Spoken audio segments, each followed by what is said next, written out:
go. We'll just wait for Richard to leave. Okay, so you've just seen where all of our panelists are from, so I'm going to get straight into the questions because we want to make much use of their expertise as possible. So Lynn, I'm going to come to you first. So are the industry-wide challenges of attracting talent getting better? And from your experience at XBO Logistics, what are those differences between sort of filling those operational roles and the functional roles? Yeah, so hi everybody. I think there's definitely been improvements. We can see in the statistics that there were 36,000 more HGV drivers on the road in Q4 last year compared with the same period in the previous year. And I think programmes like Skills Bootcamp has improved that. Improvement in pay rates across the sector, I think, has also helped in that space. And then campaigns such as Generation Logistics, I think, has really helped to shine a light on the different careers that exist within the sector. So that has helped. As we've seen just on the slide there, though, it's still challenging. We've still got an ageing workforce. We're still seeing a decline in the number of new entrants into the sector year on year. And our experience of that as an organisation that invests heavily in early talent is that we're not only seeing that decline in the HGV drivers, but we're also seeing it in young people coming out of university and choosing our sector to start their careers. So we're doing things like partnering with universities to try and raise the profile of not only XPO Logistics as an employer, but also the sector. And actually, in a CILT report that was done fairly recently, the outlook from an employer's perspective was that about 54% of them expect that the skills shortage to continue. I think what we're also seeing probably in the macro environment are organisations a bit more reluctant to invest in recruitment and development at the moment. And we're also experiencing, certainly as a business that's growing and in the market, constantly looking to bring new people in, that folk are a bit more nervous about moving at the moment. So there's definitely less movement in the market, more hesitation. It's taken longer to convert job offers into acceptances and to get people through. So I think that whilst there's been inroads and improvements, it's still definitely challenging. And we are seeing that in the functional and operational roles. Fantastic, thank you. Lorraine, I'm going to come to you next. So when it comes to what feels like the myriad of challenges associated with attracting and retaining our operational teams, can smaller companies compete with with an XBO? Yes, they can. Mm-hmm. Can I just ask a question of the room? Yes, of course you can. Who has trained a driver through their HGV licence this year in your company? Hands up. Yeah. Okay, I think that probably answers how difficult people think this is. We're a small company. We have approximately 75 employees at the moment with 50 lorries. We run final mile. We cover between Pershore and Aberystwyth and up as far as South Shropshire, and we go down to Cardiff, Newport every day. That's our local area for pallet network deliveries. So we're very standard representative of a network member on the smaller side. We've trained 3 workshop apprentices, and they are very hard to retain once they're trained because they are more likely to be mobile and move for money because of the skills that they get. However, we need them. We need to have people in our workshop, so we keep doing it, and we're now currently taking, the one we have currently came from a background in motor vehicle, so he's got his motor vehicle maintenance, and he's decided to step up and get the skills. I should also say we're very rural. We have a very small area of catchment. There's 13 miles between every rural village because that's how far you can get with your sheep in a day. And that's why the towns are that far apart, today's walk. So for anyone, we can't compete with the next town who has a haulage company. So we're trying to get them in Ledbury. You know, it's very, very difficult. But we've put 7 people through our Warehouse to Wheels programme and only lost one of them, and that was because they didn't make the standard. We do it ourselves. We tried apprenticeships, it didn't work. We now have full control over the time span of when we do it. They go through our warehouse, they learn how to load, they build those skills, they get relationships, they start in a city loader, then they go through and they do their license, and we've put out one of those now through their class 1. It's possible, is what I'm saying. You do not have to think, I can't do it. How much does it cost? About 10 grand probably to put one through. If you do your SWOT analysis on your company, how many of you have got no one driving the vehicles at the top of the list of the threat to your business? Because if you don't have anyone driving them, you have no business. You can have all of the IT in the world, but you need people to drive, and you have to invest in doing it. It's just part of the cost of what we do, and it's hard, but we do it. Probably the last thing I'll just say on that, you want people who are caring, compliant, commercial. They need to understand that we need to look after their colleagues and our customers. They need to be compliant. You don't want any rule breakers. We're a compliance industry. And they need to understand we're in it to make some money so that we have a war chest to have in the background for when we don't have a good year. They have to understand the commercial aspects. If you can find people who have those traits and nature, you can teach them the rest. That's what you're looking for. Hospitality industry, retail industry, all used to fast-paced work, all used to looking after customers. People who've worked in pubs, they've come out of school, they've gone nowhere else, and they think, oh, actually, this is something where I can be socially mobile and get through. And I can talk more, but I'll let someone else have a say. That's all right. I think what you've really identified there is that, yes, there is a cost to training up people, but having a vehicle parked up probably costs you a lot more money. You know, it's not making that money for you. I think you mentioned about compliance, so it probably brings me quite nicely onto the fact that clearly we're really wanting to keep our drivers safe, but quite often, I think the question is raised about we don't want them to be feel overly monitored and constantly watched. So, Gareth, this one's to you. Thank you. Are drivers right if they feel overly monitored and overly regulated, or what is the most important thing about those in-cab AI that we work with? Well, thank you. Obviously, I'm the only one here that doesn't have a fleet of vehicles. And we provide camera systems. We are the ones putting the technology in the vehicles to both watch the road and watch the driver and all the things that go along with that.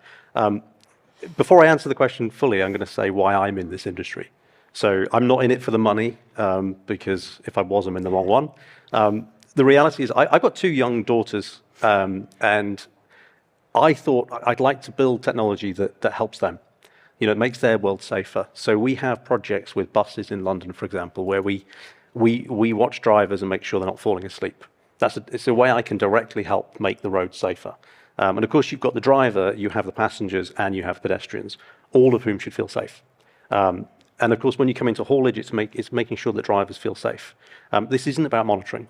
It's not really about compliance. Compliance is just paperwork, really. Compliance is there for a good reason. But if compliance is an issue, it's because paperwork is an issue. Actually, compliance doesn't have to be that hard. We've seen it in places like London where you have the direct vision standard, which we hear people complaining about, but actually it's a very good initiative. It means that trucks can drive into London with vision, with visibility, cyclists can feel safer, pedestrians feel safer. It's not that hard to be compliant. Yes, it might cost some money, but it's relatively easy. With the right technology and the right solutions, you can be compliant. So for me, it's really, we all sometimes feel monitored. We all sometimes feel like we're being watched. But if you're a good driver and you do everything right, chances are you're not being monitored. You may be being recorded, but that's fine, because that isn't going to be used. That's passive. It's only when you do something wrong. So right now, for example, there will be a driver out there not wearing a seatbelt. And that's wrong. They should be wearing a seatbelt. But there might also be a driver out there who's fatigued. Someone who's tired, and they're tired because maybe they've got a young child, hasn't slept very well the night before, or maybe their shift was too long. All of these things. By having monitoring systems and systems that can protect drivers, we can use that data to help that driver understand why they might be fatigued, why they might be tired? Is there something we can do to make sure they're not in a position where they're tired, or in a position where they have a bridge strike, which we heard about this morning, which was all because the driver was put in a position that just wasn't particularly comfortable. So we can protect the driver while also protecting the fleet. And of course, we can protect the asset, which is this very expensive vehicle that someone is driving on your behalf. So to me, it's not a question about being monitored. It's a question about using technology to benefit you, because that's what it's there for. The driver is the customer, and just making sure that we are helping that person. Thank you. I'm going to come to you first, so I'll let you. I'm slightly unscripted.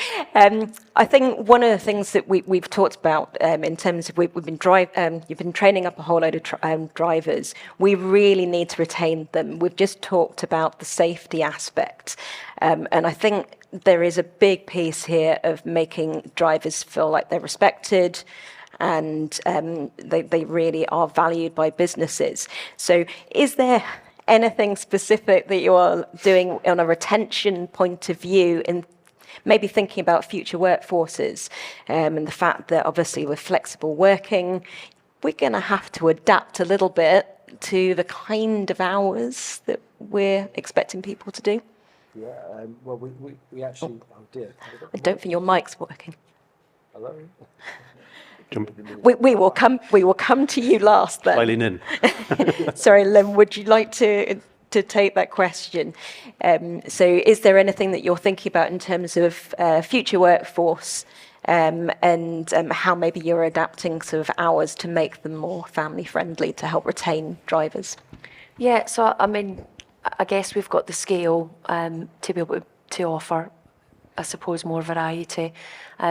We are seeing, particularly because of the age demographic of the drivers, that sometimes it's about flexible hours and a reduced working week, but actually often it's about pension planning, it's about retirement planning, and it's about the kind of healthcare provision and what we can offer in that space. So we are working with our employees and our trade union partners to really hone in on what does that benefits provision need to look like at the latter stages of your career.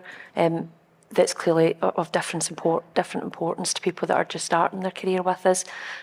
So that's a focus for us. Flexible working, something that we're able to accommodate and we do offer. We don't see a lot of it. I think that those that tend to want reduced working hours are probably because they're planning their kind of exit to the next stage. What we're actually seeing probably is more focus on well-being and the kind of benefits and provision around healthcare. Yeah, thank you. And Lorraine, I'm guessing, I mean, it's a lot harder with a smaller business to be able to adapt to new kind of working arrangements. Yeah, I think it's also just a misconception that doesn't affect men, and it really does. You know, most modern families now, there isn't a wife at home who does this. We need to move on with that thinking. Men want to be at sports day. Their wives are working exactly the same hours as they are. They're quite often, the driver is not the breadwinner. That is not the highest wage in the household. It will be potentially the other partner, who may not be a woman either. So, you know, we need to accept that family life has moved on. We offer what we do is we try and work with drivers' preferences. So we operate a general fleet and a local fleet. There'll always be something that so they put in an application for an early finish or a late start to do sports day, or to do, maybe it's caring duties for a parent or a relative. There could be all kinds of reasons. We don't care what the reasons are. If they've got something that they want to have an early finish or a late start for, they just put that in advance, and we'll do our best to accommodate it on every occasion. We have people working Monday, Tuesday, having a day off Thursday, Friday, because they're getting older and they need a break midweek, but they still want to drive. They just can't do the full stint together. Just taking on a new driver who only wants 4 days a week because that's all he wants to work. And so we're just got this evolving workforce that's doing that. We have a pregnant driver who's currently 5 months pregnant doing multi-drop delivery. We do a risk assessment every month with her, see how she's doing, see what she needs. She can't do any tail lift deliveries now and manual handling, but she's still doing all of the strapping a load, you know, getting all of that done. We just took the pump truck off the lorry, so there's no temptation. But you know, there are so many. Think, what can I do, not what can't I do? Think, Mr. 1984 doesn't exist anymore. That person, that magical person we all want to recruit that, is back in the day when we did this and it was 90 hours a week. No one wants to work 90 hours a week. Do any of you want to work 90 hours a week? No, nobody wants that. So we've got to accept that that person is gone and the new person in front of us looks very different, but it doesn't mean we can't get a very productive workforce. You've got a mic. Yeah, and it's working. I think the answer to the question's already been given, really. It's about flexibility, about finding the right person for the right job, and thinking differently. We don't always get that right, but even thinking about things like giving people opportunity to work between school hours as well. So whether that is the mum or the dad, you're absolutely right. And we do have that opportunity, especially within our radial collection and delivery fleets, giving people opportunity to work, say, 5 hours a day so that they can actually be productive. We have a part-time worker and it works around somebody's life. So I think we have to change as an industry, and I think we're going to have to change pretty quickly. Yes. If we don't, we are not, the SWOT analysis, the drivers will not be there if we don't change. Yeah, completely agree. So Lynn, back to you. So how are you changing XBO's logistics engagement with educational establishments? You mentioned the work that you're doing with universities. Does that also, sort of, as we were discussing earlier, sort of move along to college establishments as well and schools? It does, yeah. So as I'd said earlier, there is a kind of declining number of graduates coming out of university wanting to go into the sector. So we're conscious that we need to engage with a number of different educational establishments. Universities is still one of them for us. We sponsor a lot of different programmes. We'll go and do guest lecturing on different things, technology, sustainability, operations management.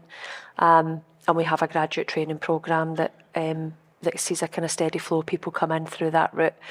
But we are also working with colleges to offer our degree apprenticeship programme, recognising that there are actually fewer young people going to university now as well for a number of different reasons. So we created a pipeline last year on our degree apprenticeship programme to bring some people in that way, put them through their qualification whilst they're still working. That's been hugely successful.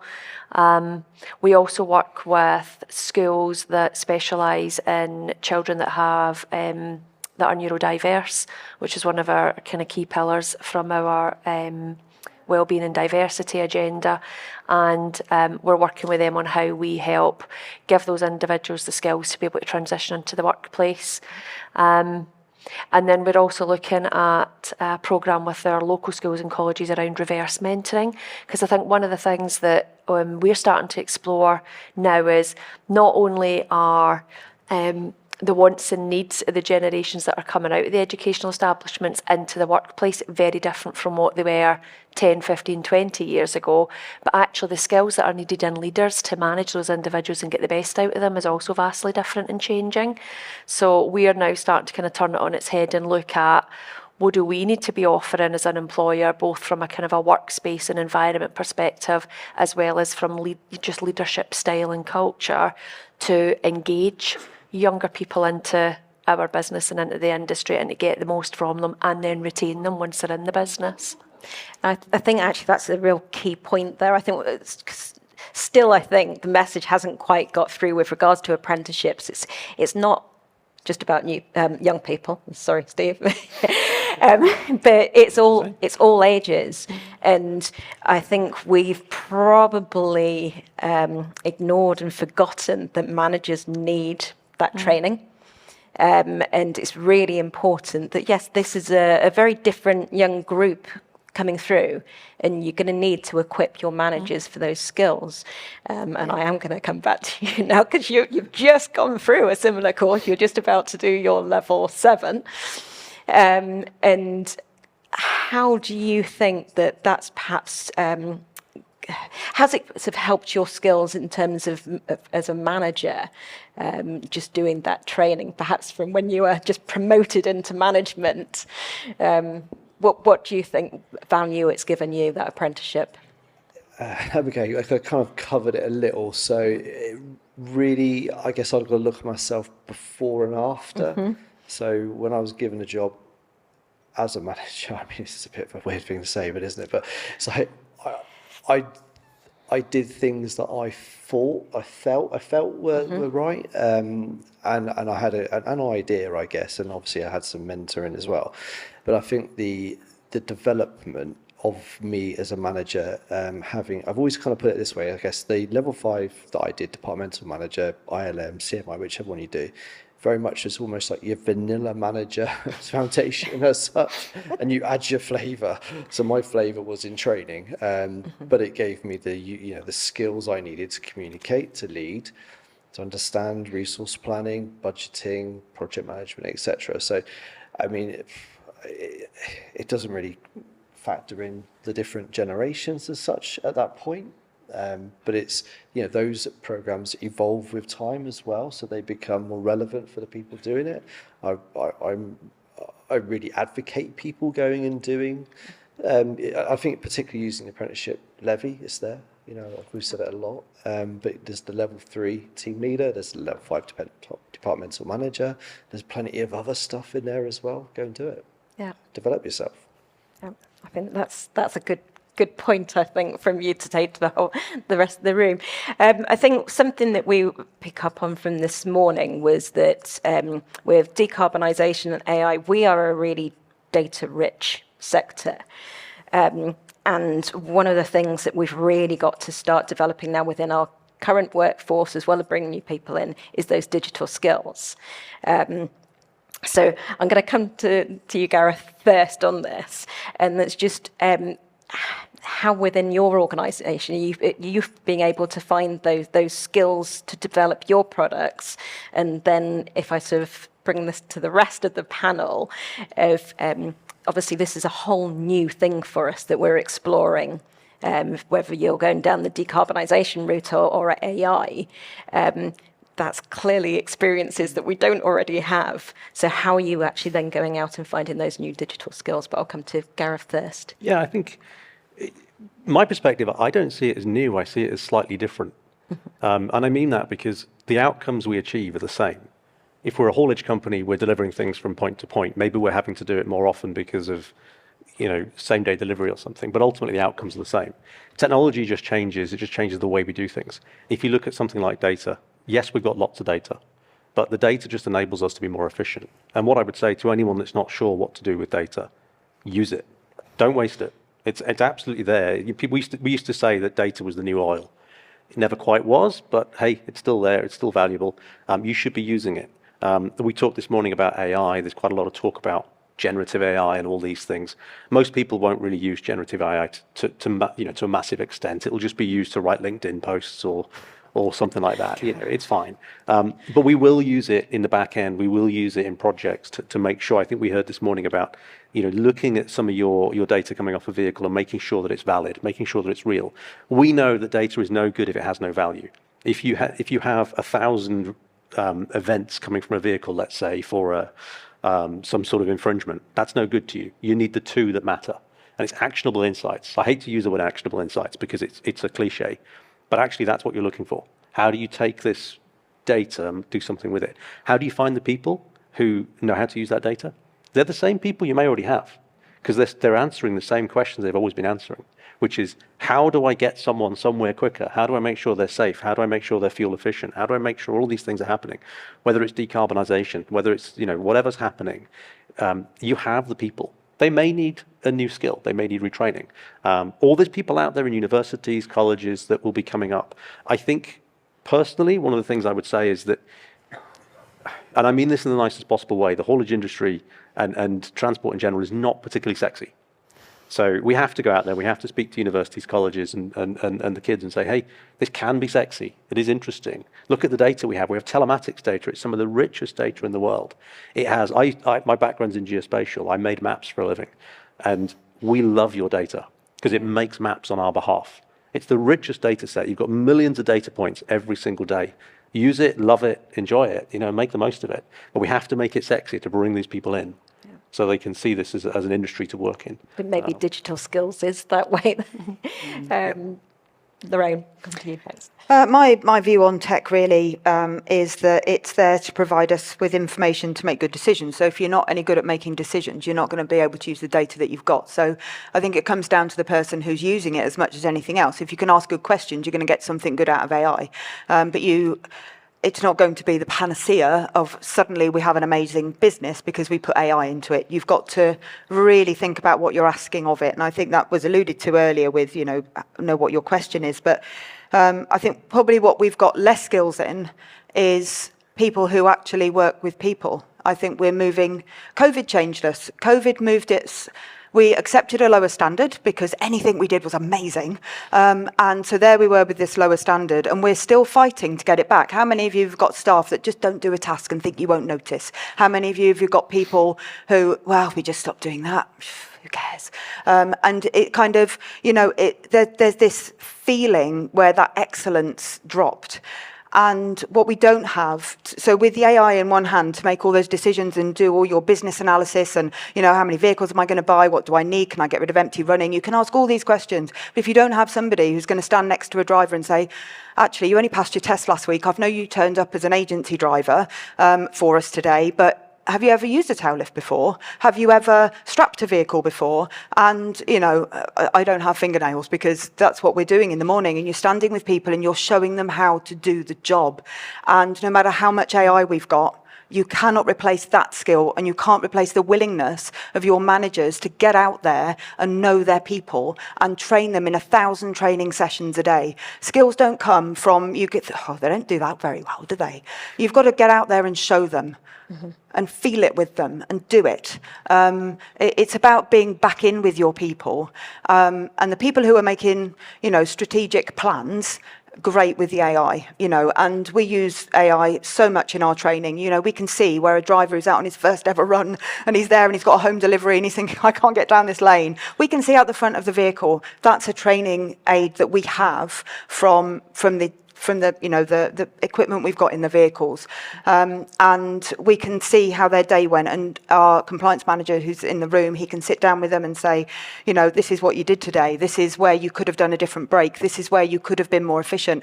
AI won't do that. It won't have that conversation. Perfect. Lynn.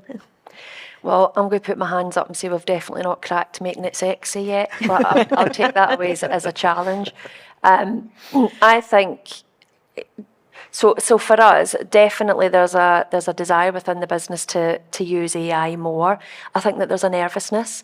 I think people are unsure what they should be putting in there in order to get information out, what they should then be using that information for. So our approach has been education. It's been about trying to give some guidance around what you might use it for, trying to give some guidance around how to get the best out of it, and encouraging people to just play with, encouraging people to just experiment with it a bit and see what results they can get. Do you think the courses are out there and available, or is that something that we obviously need to develop a little bit more of? We've not used external courses. We've used people within the business that are well versed in it to try and help just, I suppose, take away any sort of smoke and mirrors, demystify it all, just get really down to practical. In this function, where do you think it might be beneficial? Right, then this is how you might choose to use it. These are the sort of questions you might want to ask. This is what to be conscious of. This is what to be kind of aware of. And we're trying to do it that way in a real kind of practical, you tell me where you think you can get the benefit, I'll show you how best to use it. And we're kind of using that to break down people's concerns, I suppose, and nervousness around it. And that's encouraging people to just go on and play a little bit more. And we're seeing departments, probably more the functional roles. So our sales team, our business solutions team, our HR teams really kind of embrace it and use it in a number of different ways. Fantastic. Well, I can safely say that Steve and I definitely did not make logistics look sexy at Exeter College because they definitely weren't interested. But so over to you on the digital skills and how you're developing those. I mean, AI feels a bit abstract, to be honest. I think I agree with Lynn. It's in the functional part of our business where we are learning to use AI to help us, and it's very much a drafting aid, really. It can actually save us time, but it doesn't take away from that human input. But if I reflect on my time in this industry, we could have been sat here 20 years ago talking about digital tacos, and that might have felt a bit abstract at the time, So it's just change, isn't it? Change isn't new. We need to learn how to change, but I think I also agree that, ultimately we've got to get but we've got to deal with people still, and that's people are our most valuable asset. AI and whatever, they're all going to help, I guess, in some way. But ultimately, we need to be really good at talking to people and caring for our people. Yep. And the training, the skills, they'll come along. They'll all come along. But I guess that's my kind of take on it, really, Sam. Lovely. So we know that many operators in the room are sharing the same kind of challenges around recruiting and retaining talent. We've seen that in the Slido response. So we're kind of coming into this final question, and I suppose it's that one thing that you want to leave the room with, that you think that you've done really well as a business, that you think somebody can take away, or whether it's a positive message you want to give people. I'm going to go to Lynn first. The last takeaway of the day. The last takeaway. I think it's getting feedback. I think that our workforce now is made up of different generations that want different things. And probably one of the most useful tools that we use, and it's very simple but super effective, is the stay interview. So, we're recruiting all the time. We're going through double-digit growth, which is hugely exciting, but it's challenging, therefore, to fill roles in this current market, as we've just discussed. But for us, what's critical, therefore, is whether you're bringing in an individual that's been in the industry for 20, 25 years, or whether you're bringing in somebody that's just left college or school, taking the time at that 3-month point, 6-month point, 12-month point to sit down and have a conversation to say, so what's worked well and what hasn't? How has it differed from your expectation? What more do we need to do for you to help you be successful in your role? You learn so much from that. One of the things we've learned is that it is different depending on the role that they're in and the stage of their career that they're at. But it just enables us to make sure that we're tailoring the development, the programmes, the engagement practices in a way that's going to help us retain that whole range of individuals and tackle the different needs of that workforce. I'm going to come to Gareth next. I'd say be welcoming. I think we all have to be open to change, and we've heard a few of the nasty C words today, haven't we? Change, challenge, compliance, all these things. But you have to be open to change. Surprisingly, I'm a millennial, just about.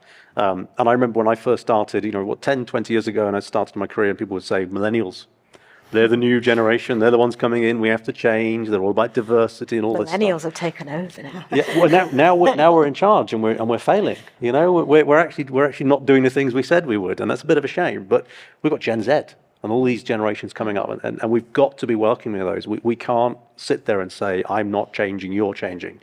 We have to change, because every industry changes. We change constantly, whether that's through technology, whether that's through working practices. We heard this morning about the wonderful office or the wonderful building with a gym and a canteen. I went to a client recently, and they have a beautiful office. It doesn't feel like a logistics company, really. Yes, it's got all the hallmarks of a logistics company, trucks and a warehouse, but it feels great.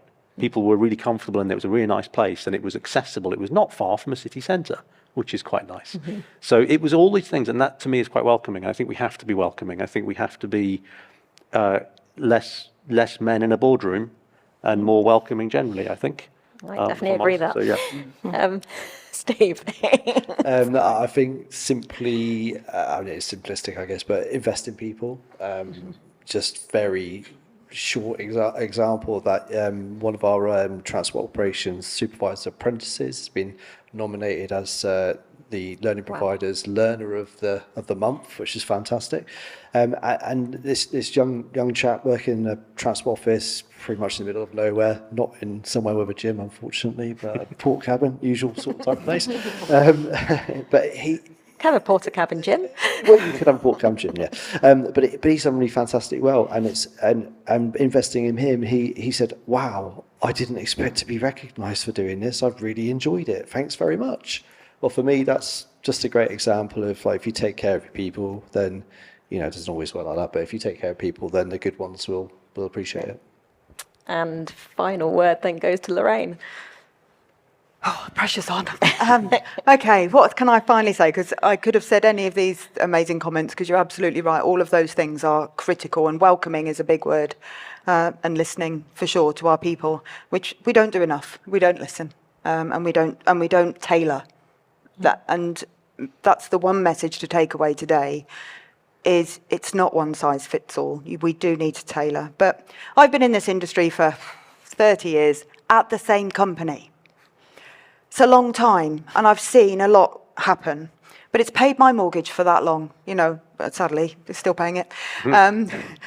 And we forget it's an amazing industry that we're in. It is sexy, actually. We do some brilliant things. We keep the country going. We've got these big trucks. It's a big skill that they use. We've got some amazing people that we work with. They are, you know, it's the best. I wouldn't want to work in another industry. And I wonder how many of you, if I said, actually, you know, fancy marketing and moving into something, you know, you're going to be in a marketing agency. God, that'd be dull, wouldn't it? Because what would we do with all this experience that we've got? And we're surrounded by it. So the thing I'd like people to say is be proud of our industry and what we have to offer to young people, particularly coming into it, but also all those generations that we have working in it. Be proud of that and really give some opportunities out to people if you can. Fantastic. Well, thank you so much, panel. I think that's been great. Please give our panelists a round of applause.